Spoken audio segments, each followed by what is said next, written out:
Tonight, a Channel 2 consumer investigation, a metro area company in business to help families adopt orphans from overseas. Instead, those families say they're left with broken hearts, broken promises, and few answers about where their money went. And our consumer investigator Jim Strickland says we are talking about millions of dollars. In fact, nearly $3 million. Families spent tens of thousands each for the chance to share their homes with children who had no homes and little hope. Amrex Incorporated claimed to have the international contacts and the expertise to make the adoption sale through. But the children still wait, and now the money is gone. We have rooms already furnished, waiting, beds made up. What's it like to walk into one of those rooms? I don't.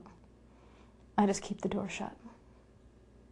Fred and Stacy Innes also have an in-home classroom, waiting for the 2 Russian orphans they were supposed to adopt.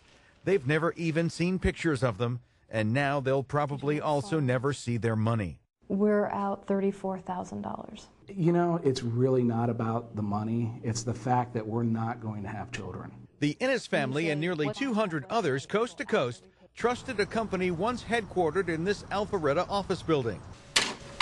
The company is called Amrex Incorporated. Processing a large volume of adoptions, we have been able to keep the facilitation fees at their lowest. Local adoption agencies paid Amrex to negotiate complicated foreign adoptions. They've completed 3,000 of them.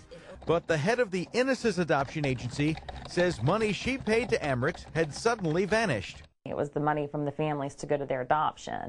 Kirk filed a police report. Amrex Inc., owned by Sergei Zazyatkin, has used approximately $500,000 in a way other than intended. Did you, yes or no? No. Sergei Zazyatkin owns Amrex. You're here to tell me that you're not living some lavish lifestyle because you took a bunch of money from parents who had love to give and now have no child? No, absolutely not. I don't have assets. Zazyatkin says he and his company are broke.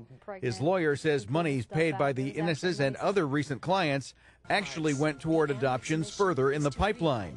And when the Russian government slowed down foreign adoptions, Amrex says future income suffered. Under no circumstances was any money taken in a theft by taking or any other kind of situation. Zazyatkin admits in a bankruptcy filing borrowing $1.3 million from Amrex for himself and for a child advocacy program he started. Amrex also invested $2.4 million into Transparent Systems, Zazyatkin's own defunct software company. Now, with only $8,000 in the bank, Amrex vows to complete as many adoptions as possible. Zazyatkin admits he'll have to regain the trust of agencies and families. I mean, it's time for them to start working together on solutions, not just blame game. I mean, not just blaming me as a single target here. It's not going to help. The Inneses plan to file a criminal complaint and plan to move forward with or without Amrex. There will be children in this house one day. Now, Mr. Zazyatkin says some of his operatives in Eastern Europe are working for free, but he'll still need cash to do nearly 200 adoptions. Zazyatkin says it's also possible his business was hurt by a host of allegations spread on the internet. Allegations from a woman who actually got her adoption done.